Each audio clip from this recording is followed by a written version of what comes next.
렌트 시장이라든지 또는 외국인을 대상으로 하는 임대 시장이라든지 이런 특화되어 있는 시장, 특히나 업무타운이나 이런 것들이 종합적으로 아주 고밀도로 개발이 된다면은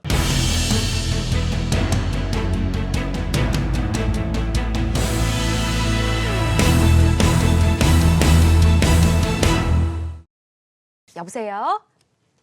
네, 여보세요? 네, 안녕하세요. 네, 안녕하세요. 네, 반갑습니다. 어떤 점이 고민이신가요? 서울역 쪽에 아스테리움 서울 좀 매수 문의 좀. 서울역 앞에 있는 아스테리움이요? 네네. 예, 알겠습니다. 센트레빌 아스테리움 서울이 이 정식 아파트 이름인 것 같아요. 네네. 네, 매수 고민 중이시면 거주도 하실 건가요? 네네. 거주도 하시고요. 알겠습니다. 거의 대형 평형만 있는 걸로 알고 있는데 좀 더 자세하게 상담 나눠보도록 할게요. 자, 대표님 어떻게 하는 게 좋을까요? 안녕하세요. 네, 안녕하세요. 네, 반갑습니다. 네네. 이게 아스테리움이 중대형들로 구성이 돼 있거든요. 네. 몇 평형 보고 계세요? 10평 정도. 네. 50평대면 한 54평이 있거든요. 밑에가 49평이니까 그렇죠? 네네. 네네. 그거를 거주와 투자 목적으로 매수하면 어떠냐 이게 질문 내용이죠? 네. 네, 좋습니다. 답변을 먼저 드리면은요. 결론부터 말씀드리면 투자하셔도 됩니다. 이유는 제가 이제 지도를 보면서 설명을 좀 드릴게요.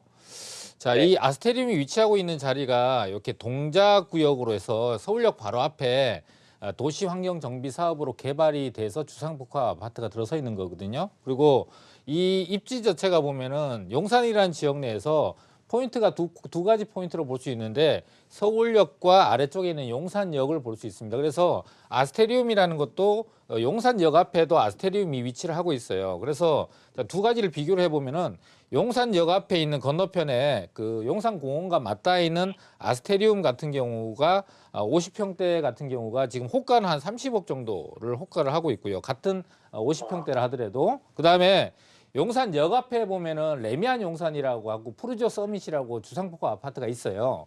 여기에도 대부분 다 구성 요소가 다 중대형 아파트인데 레미안 용산 같은 경우는 50평대가 52평이 제일 작은 평형이거든요. 근데 그 52평이 20억대 중반 초중반 정도 해요. 뭐 한 23억 내외 정도 이렇게 하고 있는 거에 비해서 지금 보고 계신 우리 시청자분이 보고 계시는 아스테리움 50평대 같은 경우는 15억대 플러스 마이너스 한 몇 억 정도, 1, 2억 정도 왔다 갔다 하니까 뭐 낮은 층은 한 14억대도 있고요. 그다음에 높은 층 같은 경우는 한 17억까지도 있거든요. 그러니까 가격대를 비교하면은 지역적으로 용산이라는 지역에서 교통 여건이 집약되는 곳이 용산역과 서울역 두 군데인데 한쪽은 30억 정도 호가하고 있다는 건 뭐 실제 거래된 건 아니지만 호가를 이 정도로 부를 수 있다는 거는 용산공원의 조망권 때문에 그래요. 그런데 우리 시청자분이 보고 계신 아스테리움 같은 경우는 남산에 대한 조망권을 일부 갖고 있거든요.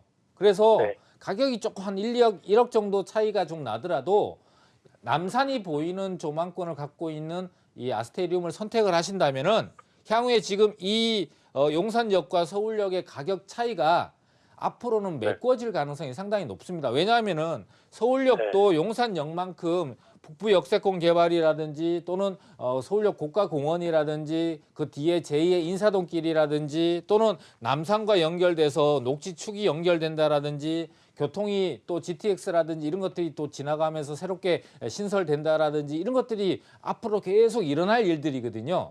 그렇게 되면은 현재 가격이 일단은 상대적으로 미래 가치에 비해서 상당히 저평가돼 있다라고 판단이 됩니다. 사실 수만 있으면은 두 번째로 중대형이잖아요. 네. 이게 중대형이라는 거에 대해서 사람들이 조금은 이제 아직까지는 비선호 현상이잖아요.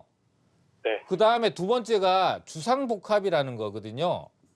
네. 주상복합이라는 게 일반적으로는 그 일반 아파트 단지에 비해서 가격이 좀 약세를 보이거나 또는 상승률이 좀 낮거나 이런 현상들을 보여왔어요. 그런데 지금까지 우리 시청자분들이나 이 매체를 통해서 전달되어 온 그런 입지가 사실은 중대형이 있을 만한 자리가 아닌 경우가 상당히 많아요. 하락폭이 컸던 지역들 같은 경우는 예를 들면 분당에 저 안쪽에 있는 역하고 먼 60평대 아파트가 10년이 지나도 현재 그 가격이다. 이렇게 뉴스가 나오면은 60평대가 가격이 계속 약세를 보이는 건 줄 알고 있는데 실제로는 그렇지 않아요. 두 번째로 용산이라는 지역 자체는 렌트 시장이라든지 또는 외국인을 대상으로 하는 임대 시장이라든지 이런 특화되어 있는 시장, 특히나 업무타운이나 이런 것들이 종합적으로 아주 고밀도로 개발이 된다면은 그런 소득 수준이 아주 높거나 또는 회사에서 돈을 지불하는 그런 고객층들이 상당히 많이 모일 수밖에 없는 입지 여건을 갖고 있어요.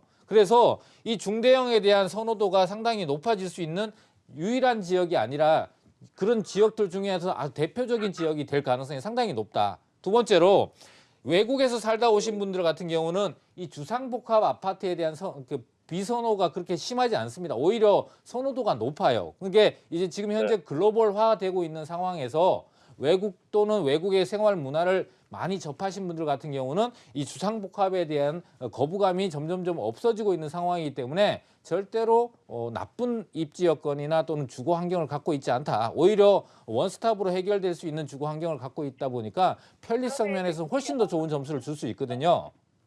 자, 제가 말씀드린 거 이 모두가 이해하시죠?